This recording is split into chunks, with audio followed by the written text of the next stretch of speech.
Hey, welcome to After She Left. Stay till the end and don't forget to subscribe. Thursday nights were always my reset button. Everyone else had their happy hour, their gym class, their trivia nights. I had the firm's materials library. I'm Gerald, 33, a junior architect living in Easton, Ohio. Every Thursday evening, I'd stay late organizing the sample cabinets. It wasn't part of my job, but the chaos of mismatched tile swatches and unlabeled wood veneers weirdly soothed me. It gave me control, a grid I could manage, unlike most of life. That night was no different. The office had cleared out by 7, leaving only the dull hum of the HVAC and the buzz of fluorescent lights above me. I was halfway through reorganizing the stone samples when I noticed something familiar tucked into the wrong shelf. A tan leather portfolio bag. Natalie's. She'd dropped it off before, maybe for the shared client pitch last week, but she usually took it home with her. It was her go-to for client meetings, the kind of bag that said, "I mean business," but still cost more than my entire wardrobe. Curious, I pulled it out and opened the clasp. Files. Pens. One of those tiny perfume atomizers. And then something that didn't belong. A glossy, thick stock envelope peeking out between meeting notes. I almost didn't touch it. Almost. But the name on the envelope, Riverview Fine Arts Auction, stopped me. I flipped it open. An invitation, embossed gold leaf, custom typography, the kind of thing you frame, not recycle. My eyes skimmed the event details. An evening of elegance and acquisition, held last Friday in the Riverview district. Premium access, limited to 100 guests. Black tie. Friday. Natalie had told me she was in Cedarfield caring for her Aunt Janine, who'd caught a nasty flu. She'd sent me a photo from a guest room, teacup in hand, hair up, no makeup. I had told her to take all the time she needed. But there was more. Tucked inside the envelope was a receipt, 2 tickets, champagne, a cheese board for 2. I scanned the transaction timestamp, 8:14 p.m. last Friday. My stomach tightened. Then I saw it. A handwritten note scrawled on the inside of the invitation flap. Couldn't wait to share this night with you. M. That M might as well have been a punch to the ribs. My first thought wasn't even who, but why. Why would she lie?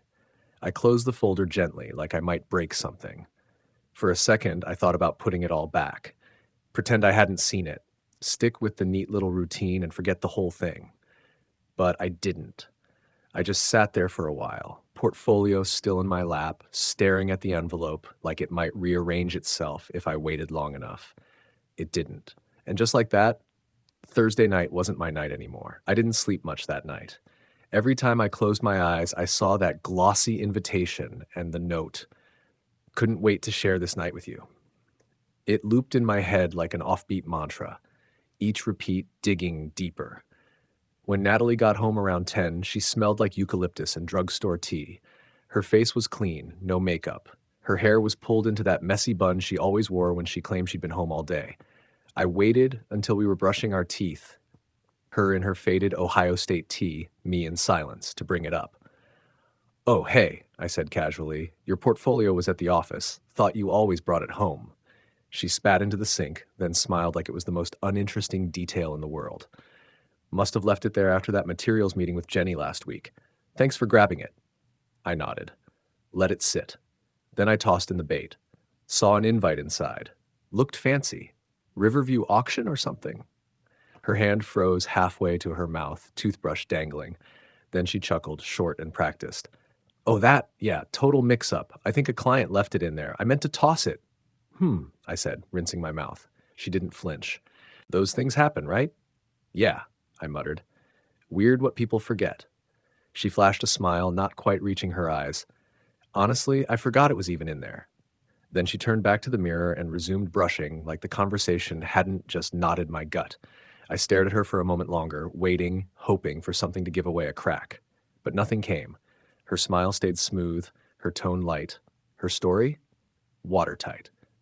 The next morning, I went back to the portfolio bag before leaving for work. Just to be sure. That tan leather?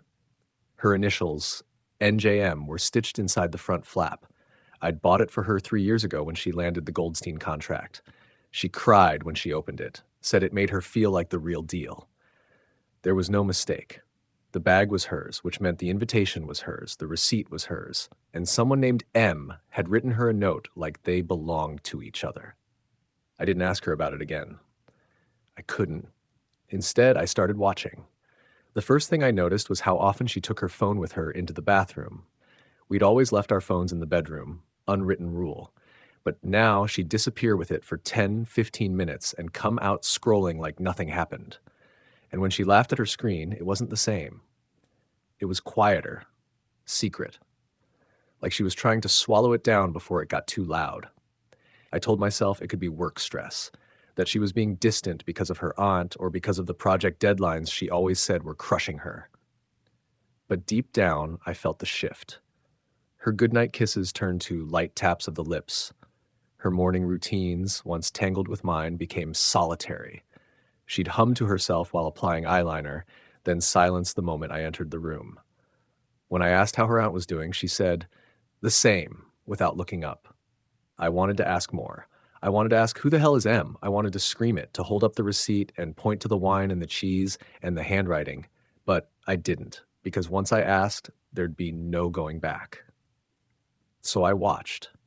And in the watching, I started noticing things I hadn't wanted to see, like how she lingered over texts, smiling down at the screen, how she tucked her phone under her pillow when she thought I wasn't looking, how when she laughed, really laughed, it felt like someone else was in the room with us, someone I couldn't see. I still made her coffee every morning, still folded her laundry, still asked about her day. But now, every motion felt like acting, like I was playing a part in a life that had quietly moved on without me. She didn't catch me looking, not once. If she knew what I'd seen, she didn't let on. And me, I just kept watching, not because I didn't know, but because I wasn't ready to hear her say it out loud. A week passed like fog. We still shared the same bed, still passed each other in the kitchen, still traded smiles and small talk, but it was all choreography, a dance we were both performing without music. I found the watch on a Wednesday. Natalie always kept it in the little ceramic tray beside the sink, her catch-all for jewelry, lip balm, and rogue bobby pins. The watch was her favorite, a sleek brushed gold piece she'd worn since college. She didn't just wear it, she loved it. Said it made her feel grounded when she sketched. Said it helped her keep time when she got lost in a project. That morning I was loading dishes when I noticed it wasn't in the tray. I didn't think much of it until I found it later under the bathroom cabinet. Shoved back like someone had hidden it in a rush. The strap was torn. Not just worn, torn like it had caught on something or been yanked too hard. The glass was spider cracked across the face, and when I picked it up, it smelled faintly like salt air. And something else. Muskier. Not hers, not mine. I turned it over in my hand. She hadn't mentioned it being broken. She hadn't worn it all week, but I figured she just forgot. Now I wasn't so sure. That night, as she stood in front of the mirror tying her hair up, I held it out. "Found this under the cabinet," I said. She blinked, then tilted her head like she was seeing it for the first time. "Oh, yeah, I meant to toss that." "What happened?" Her eyes flicked up to the mirror. Not at me, just at her own reflection. "I dropped it at the gym," she said lightly, pulling her hair into a loose ponytail. "Got caught on one of the machines." I frowned. "You haven't been to the gym in a while." She paused only a second, then shrugged. "Went yesterday morning, before work." The lie was smooth, too smooth. Like she'd practiced it. She turned back toward me, all casual. "Why?" "No reason," I said, handing it over. She took it, glanced at it like it was a receipt from the grocery store, and dropped it into the trash. Just like that. Her favorite watch. Gone. I stood there longer than I needed to, watching her move around the bedroom. She didn't ask me anything. Didn't seem rattled or curious or even annoyed. Just cool and quiet, like nothing about that exchange mattered. And maybe to her, it didn't. But to me, something cracked. I started noticing other things. She came home late 2 nights in a row and claimed she stayed back for design revisions. I asked what client. She mumbled a name I didn't recognize. When I offered to heat up leftovers, she said she'd already eaten. No details. No appetite. Just vague smiles and tired eyes. Then came the bruise. I saw it while we were getting ready for bed, a soft purple shadow blooming along the outside of her thigh. Faint, but distinct. The kind of mark that doesn't just show up by bumping into a cabinet. "What happened there?" I asked, gesturing.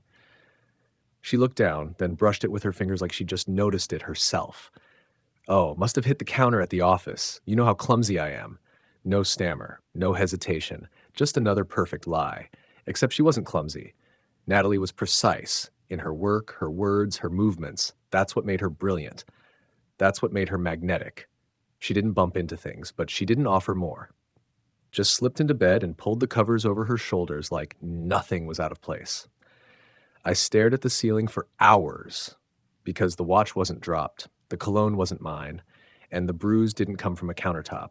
But still, I said nothing because even though I was holding a handful of puzzle pieces, I was terrified of what the picture would be once I put them together. It started with a buzz, the soft kind that hums against a wooden table when you're not supposed to notice. We were having breakfast, nothing fancy, just toast, coffee, silence. Natalie's phone lit up beside her, the screen facing up. She usually kept it flipped over like some unspoken rule. But that morning she forgot. I didn't mean to look, but I saw it. Still picturing the wind in your hair. She didn't flinch, just picked it up and tapped it out of view with the kind of calm that made my skin crawl. Work, she muttered, not even glancing at me. I wanted to ask what kind of work texts you like that. I wanted to reach across the table and shove the lie back into her mouth. But I didn't. I just nodded, ate my toast, swallowed every word I should have said. After that, it was like everything snapped into focus. That weekend, I noticed 2 new restaurant charges on our credit card. One in Fairbridge, one in North Hill, both hours away, both on nights she said she was stuck late at the office. I started watching the car too. One night I drove past the canyon overlook on a hunch. Her silver Subaru was there, parked near the edge. Headlights off, engine still warm. She wasn't alone. I could see 2 silhouettes through the windshield. The shapes of people mid-conversation, too close for coworkers. I didn't stop. Didn't step out. I just drove past, windows down, a heart thudding like a war drum in my chest. She got home at midnight. Got pulled into a last-minute call, she said, breezing in with wind-tousled hair and flushed cheeks. Can you believe that? I looked up from the couch. Yeah, crazy. She didn't notice the edge in my voice, didn't care that I was watching her like someone watching a stranger try on their skin. But she was changing. That was the thing. She started humming in the mornings again, softly, like she used to years ago. She danced while brushing her teeth, smiled at herself in the mirror. She lit candles at night and stared at them like she was remembering something sweet, and none of it had anything to do with me. I could feel her drifting, not angrily, not coldly, but happily, like someone falling in love or already there. It was like watching her bloom for someone else. She texted more now, too. Not during dinner or when we were talking, but when she thought I wasn't paying attention. She'd smirk down at the screen, bite her lip, like a teenager again, like someone brand new. And the weirdest part? She was kind to me, maybe even more than usual. She'd bring me coffee in the morning, ask if I wanted anything from the store, rest her head on my shoulder while watching TV. Little things, the sort of things that used to mean something. But now, they just made it worse. Because I knew they weren't about me. They were cover, protection, a way to keep the mask from slipping. Too late. I had already seen behind it. I didn't confront her. I didn't demand explanations. I didn't throw plates or slam doors. I just watched, collected the receipts, saved the texts, waited. Because sometimes when something is breaking, you don't jump in to fix it. You just sit still and let it fall. And Natalie, she was already gone. I wasn't planning to drive that way. I'd worked late that Thursday, revisions on a floor plan that wouldn't stop fighting me, and instead of heading straight home, I turned right at the light. Then another right. And then I was coasting down the coastal highway, no music, windows cracked just enough to let the ocean creep in. The villa came into view like a dream. I'd seen it before, on Instagram. A boutique rental in Seaside Bluff. String lights, lattice fences, white hydrangeas wrapped around the gate like something out of a catalog. Her car was there, pulled into the drive, silver paint catching the porch lights. I parked across the street, engine off, hands on the wheel. At first I told myself I just needed a minute, just one breath to collect myself. But then the door opened. Natalie stepped out, bare shoulders, long skirt, hair down, and then he followed her. Tall, lean, shirt untucked like he didn't care about anything but her. She laughed, leaned into him like it was muscle memory. He said something, and she threw her head back, one hand grazing his chest like she'd done it 100 times. And then they kissed. Not some sloppy, nervous thing. Not an accident. It was a kiss that belonged to people who had already said I love you and believed it. I sat there, motionless, watching the woman I married press her forehead to someone else's and whisper something only he got to hear. I didn't feel anger, not at first. I felt hollow, like I'd blinked and my life had become someone else's movie. I pulled out my phone and took a photo, not for evidence, not to confront her, not to destroy her, just to prove to myself that I hadn't imagined it, that the marriage I was still pretending to live in was already ashes. I didn't leave right away. I watched them go inside, watched the string lights sway gently in the breeze, watched the porch go dark like the end of a play. And then I sat alone for another 10 minutes, engine still off, wondering if this would be the last time I ever looked at her and felt anything at all. I was halfway home when my phone buzzed. Unknown number. No text. No text. Just an image. I pulled over. It was the same villa, same couple, same moment. But this time, the photo was from the side. Captured from behind a bush or across the street, grainy but clear. Time-stamped 9:17 p.m. I stared at it for a long time. It wasn't just me who saw them. Someone else had too. And now I wasn't the only one who knew. The next morning, I almost forgot. Almost. But there it was on the kitchen counter, tucked beneath a takeout menu and a grocery receipt, a thin, glossy slip of paper with the unmistakable logo of Valeria & Co., the kind of boutique jeweler where everything inside is lit like museum glass and nothing has a price tag. I picked it up slowly. Custom piece, rose gold, delicate chain, engraving, M&N, until always. My throat tightened. She hadn't even bothered to hide it.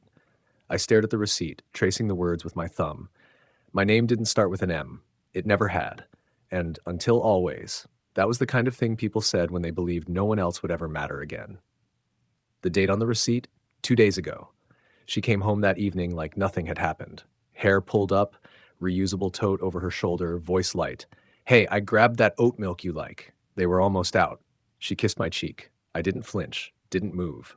Just stood there at the sink, watching the water run, wondering how long she'd been wearing someone else's promises around her neck. Everything okay? She asked, eyeing me. Yeah, I lied. Just tired. She nodded, dropped her bag on the table and started unpacking groceries like we were still us. Like the house wasn't filled with quiet betrayals and neatly folded lies. And I let her. Because I wasn't angry anymore. Not really. I was something colder, something quieter. I realized, standing there, that Natalie hadn't actually left me. Not physically, not officially. Her things were still here. Her voice still echoed through the hallway. Her toothbrush still sat next to mine. But emotionally, she was already gone. Whatever we had, the real stuff, had been fading for months. And this necklace, it wasn't the start of something new. It was the gravestone on something dead. Later that night, she stood at the bedroom mirror adjusting her earrings. I watched her from the doorway, quiet. Her fingers brushed something under her collarbone, a small, new shimmer of metal, barely visible. She hadn't even taken it off. She saw me watching in the mirror. Like my new piece? She asked casually. Client gift. They were feeling generous. I nodded. Looks nice, I said. She smiled. Yeah, I thought so too. And that was it. No guilt, no stammer, just another easy lie tossed onto the growing pile. I didn't confront her. Because you don't argue with someone who's already packed up emotionally. You don't beg someone to stay when they're wearing another man's initials over their heart. You just start letting go. Piece by piece. Silently. Natalie wanted to celebrate our 10th anniversary. Her idea. A surprise dinner, she'd called it. She booked the place herself, made the reservation, picked the wine, even slipped a handwritten note in my briefcase that morning. 10 years. Can't wait to toast to us. Love you. Part of me wanted to cancel. I'd known too much for too long, but I was curious. Maybe even masochistically so. I wanted to see how far she would go, how much she could pretend. The restaurant was upscale, floor-to-ceiling windows, flickering candlelight, and a view of the city that made Easton look like a movie set. I arrived 10 minutes early. She was already there, sitting at a corner table in a deep red dress I hadn't seen before. She smiled when she saw me. Big, warm, convincing. Happy anniversary, she said, rising to kiss me. Happy 10, I replied, my voice steady. Then I saw it, the third place setting, a folded napkin, a wine glass already poured. Before I could ask, she glanced toward the entrance and waved. Oh, there he is! I turned. It was him. The man from the villa, the man from the canyon overlook, the man from the photo on my phone, tall, smiling, confident. He walked toward the table like he'd been invited to every dinner we'd ever had. Gerald, this is Marcus, Natalie said, like we were all old friends reuniting. He's consulting on the Wyndham Gallery project with me. I thought it'd be fun for you two to meet. Marcus extended his hand. I stared at it, then took it. His grip was firm, practiced, his smile too easy. Pleasure, he said. Natalie slipped into her seat. Marcus has the most amazing eye for lighting. You should see his sketches. I sat, didn't touch the menu, didn't sip the wine, just listened as she gushed about brushstrokes and canvas treatments and how refreshing it was to collaborate with someone so creatively open. Marcus talked a lot, about art, about travel, about Italy, but he didn't look at me much, and when he did, he blinked too long, like he wasn't used to being examined. Natalie excused herself to the restroom after the appetizers. Marcus reached for his wine. I leaned in. I know, I said. His hand froze midair. I saw you at the villa, I continued. I saw the canyon overlook. I've seen the messages. I know everything. He stared at me, the color draining from his face. I'm not here to start a fight, I said calmly. I'm here to give you a choice. He swallowed hard. Look, don't, I cut in.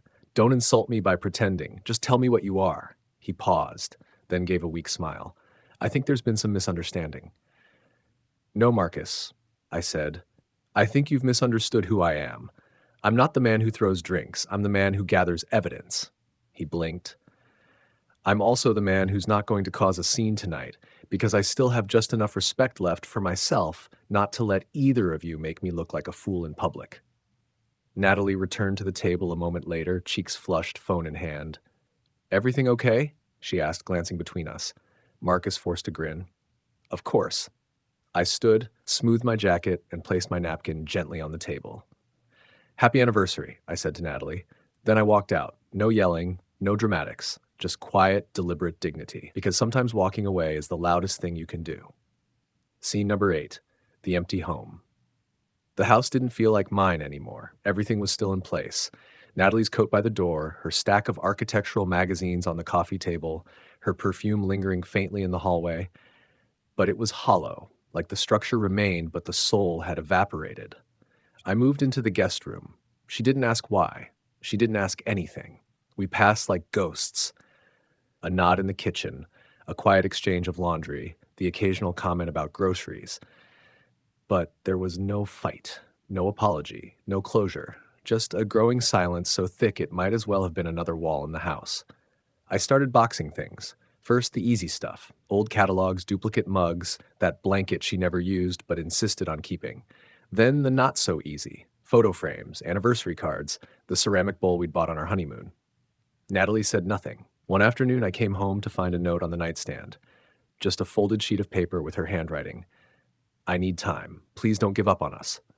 I read it twice. Then I folded it again and slipped it into the bottom drawer beneath the tax receipts and warranties. Not to save it, just to get it out of sight, because it was already too late. I wasn't angry anymore. I wasn't hurt. I was grieving. Not for her, but for the version of our life that I had once believed in. And grief doesn't scream, it just empties a place, one box at a time. Scene number 9, the real Marcus. I hired the private investigator 2 weeks later. Nothing flashy, just a quiet man in a corduroy jacket who asked few questions and promised answers. It took him 6 days. He called me one evening, voice low but firm. His name's not Marcus, he said. I sat down. Martin Rowe. He uses a string of aliases, Mark, MR, even just M sometimes. He targets women through high-end art circles. Usually married, usually affluent. He seduces, borrows, disappears. I closed my eyes. He's got a pattern, the PI continued. He builds trust, isolates them emotionally, gets access to money or accounts. In 2 known cases, he drained joint accounts before vanishing. No charges ever stuck. He's slippery. And Natalie? I asked. She's transferred funds, several quiet withdrawals, some under the guise of consulting fees, some labeled as art acquisitions. How much? North of 30 grand, maybe more. I felt the air leave my lungs. Can we stop him? Maybe, he said. But it depends what you want, revenge or protection? I didn't answer right away. I thought about Natalie, about the way she hummed again, about the way she smiled like a woman in love. She didn't just cheat. She gave pieces of our life to a con man. And me? I wasn't mad anymore. I just couldn't watch it happen to someone else. I want both, I said quietly. Then we'll set a trap. Not for her. For him.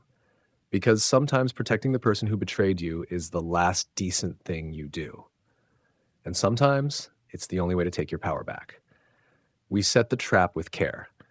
The investigator and I built a fake investment proposal. Elegant, understated, just the right mix of high art and elite capital. We created a shell company, printed crisp portfolios, even built a phony website that looked like it had been running for years. All we needed was bait.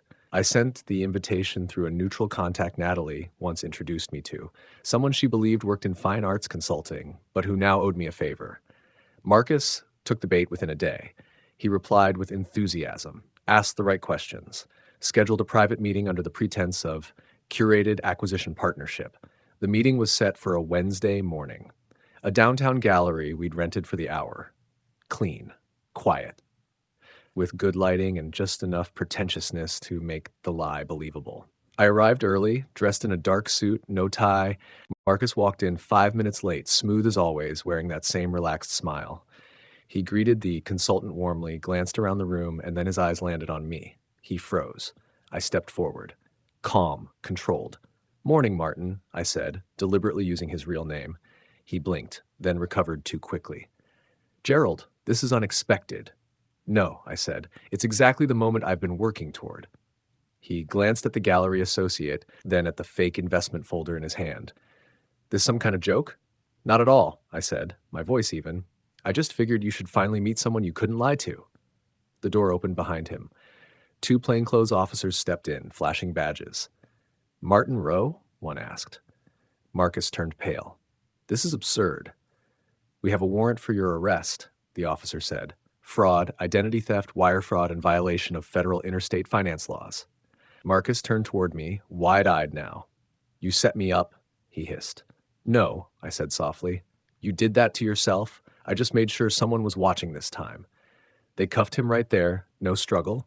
He didn't yell, just stared at the floor as they read him his rights. I didn't feel triumph, not joy, not relief, just stillness. I waited until the door closed behind them, then walked to the back of the gallery where I'd left a folder, a thick one, heavy. I drove straight home. Natalie was in the living room when I walked in, hair damp, laptop on her knees, some soft instrumental playlist floating through the air. She looked up, startled. "Hey," she said. "I didn't think you'd be back so early." I set the folder on the table between us. She stared at it, confused. "What's that?" I didn't sit, didn't speak. She opened it. Inside, printed bank statements, withdrawal logs, message screenshots, surveillance stills, a notarized statement from the private investigator, copies of the arrest warrant and booking paperwork. She didn't say a word, just flipped page after page, her fingers slowing, her breathing quickening. At the very top of the stack was a yellow sticky note. I had written just 5 words. "I tried. You didn't."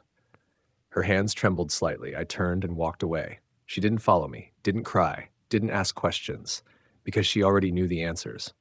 And me? I didn't slam the door, I didn't pack a bag, I didn't yell or demand anything.